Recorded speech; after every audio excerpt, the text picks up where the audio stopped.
பிஸ்மில்லாஹிர்ரஹ்மானிர்ரஹீம். அல்ஹம்துலில்லாஹ். அன்பார்ந்த நேயர்களே, பாலஸ்தீன் மீட்பு போர் 651வது நாளை எட்டியிருக்கிறது. இந்த 651 நாட்களாகவும் கொரில்லா வார்ஃபேரை நடத்தி கொண்டிருக்கின்ற, அதாவது தலைமுறை யுத்தத்தை நடத்தி கொண்டிருக்கின்ற போராளிகள் குழு தாக்குப்பிடித்ததே அதிசயம். ஆனால் இப்பொழுது அவர்களுடைய ஃபைட்டிங் ஃபர்வர், போராடும் யுக்தி மட்டுமல்ல, வேகமும் விவேகமும் அதிகரித்திருக்கிறது. நேற்று அபு உபைதா, நீங்கள் சரண்டராய் விடுங்கள், நாங்கள் உங்களை பாதுகாப்பாக வைத்துக்கொள்வோம், ஒரு சரியான நேரத்தில் உங்களை விட்டுவிடவும் செய்வோம் என்று அறிவித்திருந்தார்கள். இந்த அறிவிப்பு அவர்களுடைய காதுகளில் எட்டியிருக்க வேண்டும். ஆனால் சரணடைவதற்கு வழி இல்லை. இஸ்ரேலிய இராணுவத்தையே சுட்டு கொண்டு விடுகிறது. ஆனால் நேற்று Saraya al Quds brigades north east of Khan யூனிஸில் ஒரு புது யுக்தியை கையாண்டிருக்கிறார்கள். அவர்கள் பயன்படுத்துகின்ற அந்த வெடிபொருளுக்கு தகீப் டைப் எக்ஸ்ப்ளோசிவ் என்று சொல்கிறார்கள். சாலையோரத்தில், சாலை நடுவே இல்லை, சாலை ஓரத்தில் எங்கேயாவது ஒரு இடத்தில் சாதாரண ஒரு பொருள் போல தோற்றம் தரும். இராணுவ வாகனங்கள் செல்கின்ற நேரத்தில் அதை அடிச்சிடும். இப்படி நேற்று நிறைய பேர் இறந்திருக்கிறார்கள். ஒரு வாகனத்தில் சென்றவர்கள். அடுத்து ஒரு வாகனம் வந்திருக்கிறது. அந்த வாகனம் ரொம்ப கவனமாகவே வந்திருக்கிறது. வழி எங்கும் எக்ஸ்ப்ளோசிவ் இல்லைங்கிறத முதல்ல 2 பேரை விட்டு டெஸ்ட் பண்ணிட்டு வந்திருக்கு. ஆனாலும் வெடித்திருக்கிறது. இப்போ இதனால் விரக்தி அடைந்த இஸ்ரேலிய இராணுவத்தினர் சரண்டர் ஆகியிருக்கலாம் என்ற எண்ணம் நமக்கு தோன்றுகிறது. அது வேறொரு அறிக்கையை அதை உறுதி செய்வது போல இருக்கிறது. அது என்னவென்று சொன்னால், இஸ்ரேலிய ஊடகம் ஒரு தகவலை சொல்லுகிறது. Noting that Israeli prisoners have become a symbol of the failure of military protection system. கவனிக்க வேண்டிய வரிகள் என்னவென்று சொன்னால், Israeli prisoners have become a symbol of the failure of military protection system.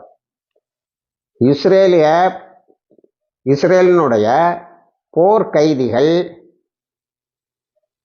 இந்த இராணுவம், இஸ்ரேலுடைய இராணுவம் அவர்களை பாதுகாக்கவில்லை என்பதனுடைய அடையாளமாக தெரிகிறது. இதனால் தான் மக்கள் ஆதங்கப்பட்டு இருக்கிறார்கள். மக்கள் என்று சொன்னால் இது யார் என்று சொன்னால், இராணுவத்தில் பலியாகின்ற இவர்களுடைய குடும்பத்தினர். அவர்களுக்கு மிகப்பெரியதொரு ஆதங்கம், நமது படைகளை படை நடத்துபவர்கள், வழி நடத்துபவர்கள் சரியாக நமது இராணுவத்தினரை பாதுகாக்க முடியலை, நமது பிள்ளைகளை பாதுகாக்கலை. போர்க்களத்தில் மரணம் என்பது தவிர்க்க முடியாதுதான். ஆனால் மிக முட்டாள்தனமான முடிவுகளை எடுத்துக்கொண்டு,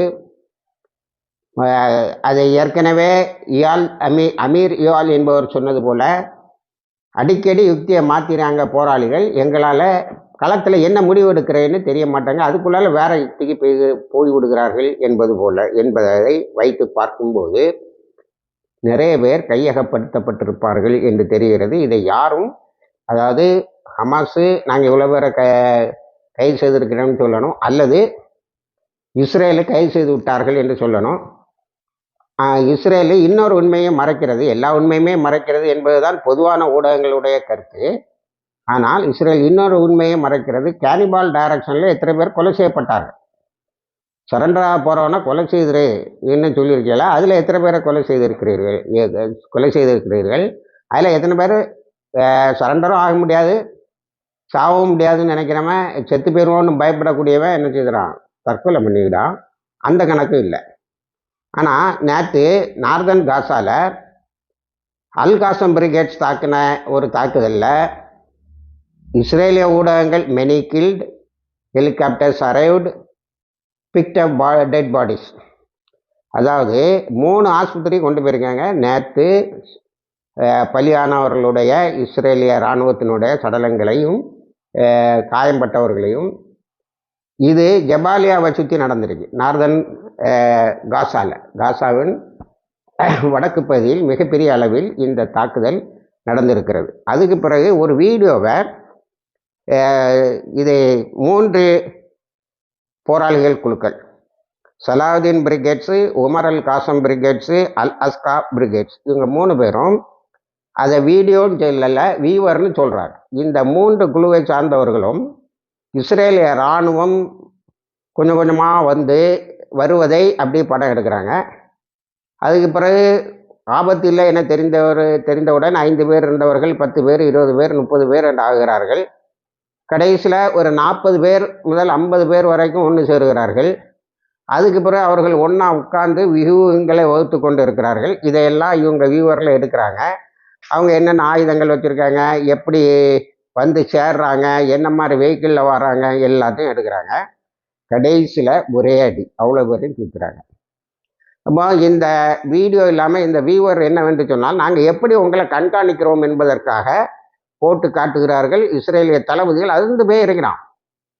நேற்று நமது காணொலியில் சொன்னது போல் உங்களுடைய ஒவ்வொரு நகர்வுகளும் காசாவுக்கு உள்ளால் வந்துட்டேலாம், நீங்கள் எங்கள் கையில் தான் இருக்கிறீங்க. இஸ்ரேலி தளபதிகளின் கைகளில் நீங்கள் இல்லை. அவர்கள் உங்களை எங்கே எங்கே வான்னு சொல்லக்கூடிய அருகதை அற்றவர்களாக இருக்கிறார்கள். ஏனென்று சொன்னால் நாங்கள் எங்களுடைய டாக்டிஸை மாற்றிக்கிறோம். இந்த வியூவருக்கு பிறகு இது ஒரு பெரிய ஷாக்காக இஸ்ரேலிய இராணுவத்தினருக்கு வந்து கிடைத்திருக்கிறது. இவ்வளவு தெளிவாக நம்மளுடைய ஒவ்வொரு நகர்வையும் அவர்கள் கண்காணித்து அதை வீடியோ எடுத்து சாயங்காலம் போடுறான். அது எப்படி எழுதுகிறாங்க அல்காசம் இதில் எப்படி வருதுன்னா, after returning from the field இந்த ரெசிஸ்டன்ஸ் ஃபோர்ஸஸ், அதாவது ஃபீல்டில் இருந்து என்ன காலையில் வேலைக்கு போயிட்டு சாயங்காலம் வந்த மாதிரி போடுறான். போயிட்டு சாயங்காலம் அவங்க வியூவரை இது பண்ணி வெளியிட்டார்கள் சொல்லி போடுறான். அப்போ இதெல்லாம் எதுக்கு போடுறாங்கன்னா, இஸ்ரேலிய இராணுவத்துக்கு ஒன்றை சொல்கிறாங்க. அதாவது நீ சரண்டர் ஆகலைன்னா என்ன ஆயிரும், உன்னை இப்படி நாங்கள் அழிச்சிட முடியும், இந்த அளவுக்கு நாங்கள் உன்னிப்பாக கவனித்து கொண்டு இருக்கிறோம் என்று.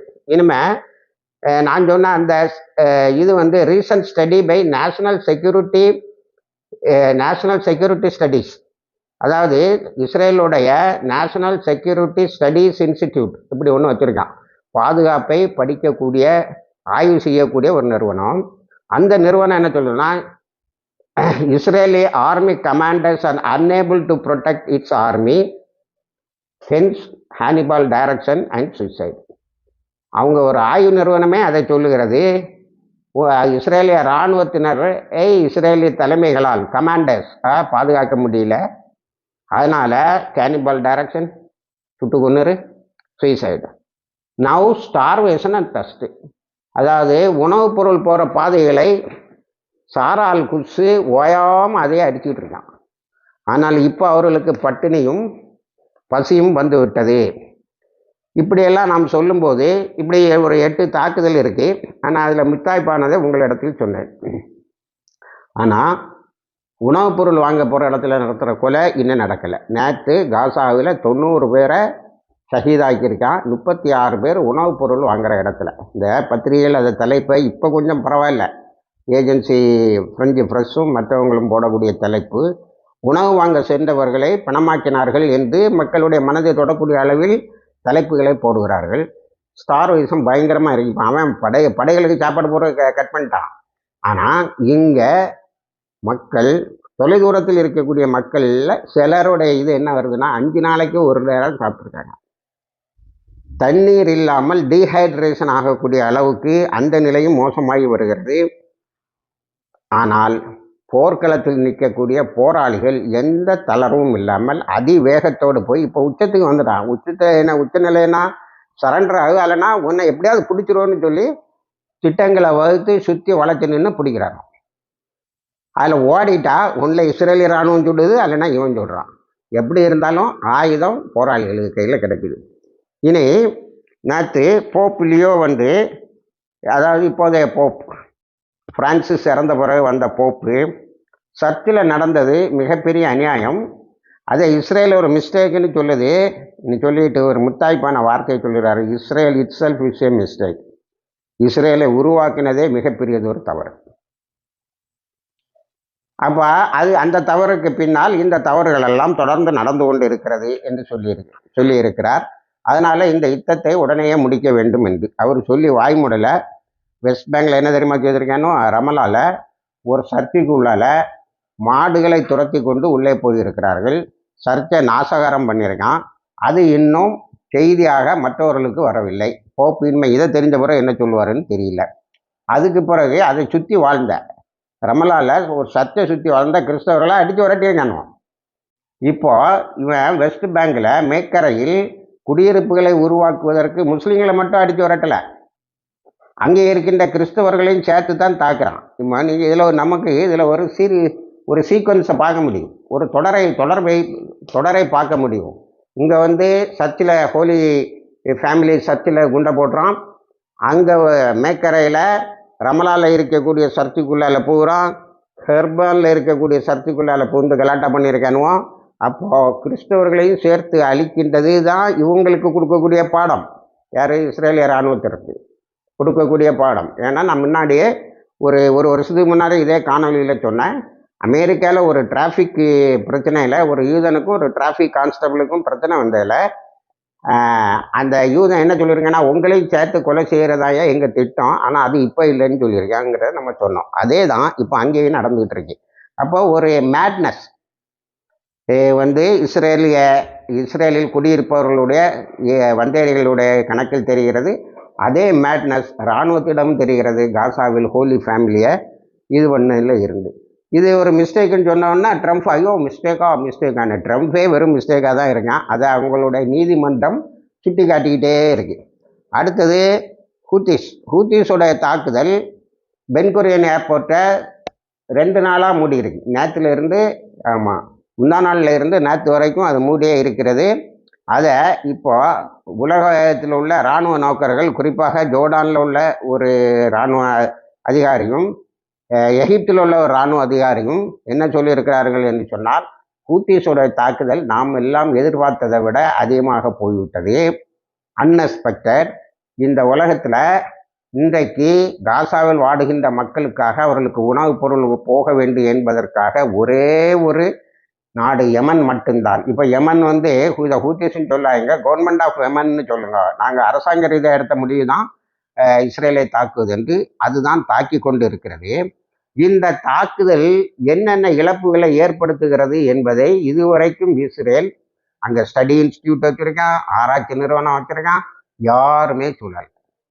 ஆனால் இப்பொழுது எகிப்தில் உள்ள இராணுவ நோக்கர்களும் இதர இராணுவ நோக்கர்களும் சொல்லுகிறார்கள், பெரிய அழிவை ஏற்படுத்தி இருக்கிறார்கள். Gilead, Haifa, Ben Gurion airport, Tel Aviv, Ashdod, Ashkelon ஆகிய இடங்களை அவர்கள் நிர்மூலமாக்கி விட்டார்கள்.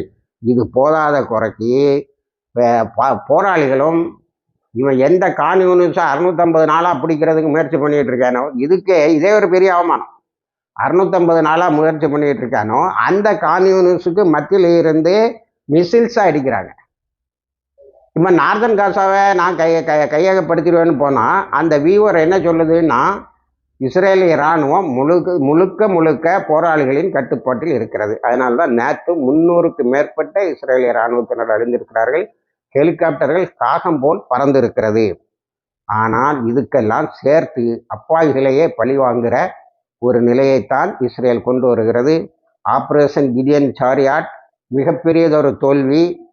ஆனால் ஆப்ரேஷன் டேவிட்சன் அவங்க கொண்டு வந்தது மிகப்பெரியதொரு வெற்றி என்று இஸ்ரேலிய ஊடகங்களையும் இஸ்ரேலில் இருக்கக்கூடிய அரசியல் நோக்கர்களும் இந்நாள் பிரதமர்களும் இராணுவ அதிகாரிகளும் சொல்லிக்கொண்டே இருக்கிறார்கள். நத்யான்ஹூனுடைய வாழ்க்கைக்காக மட்டுமே இது நடந்து கொண்டு இருக்கிறது. இட் இஸ் மேட்னஸ் என்று இப்போது இருக்கின்ற இஸ்ரேல் ஹெட்ஸை சொல்லியிருக்கான்.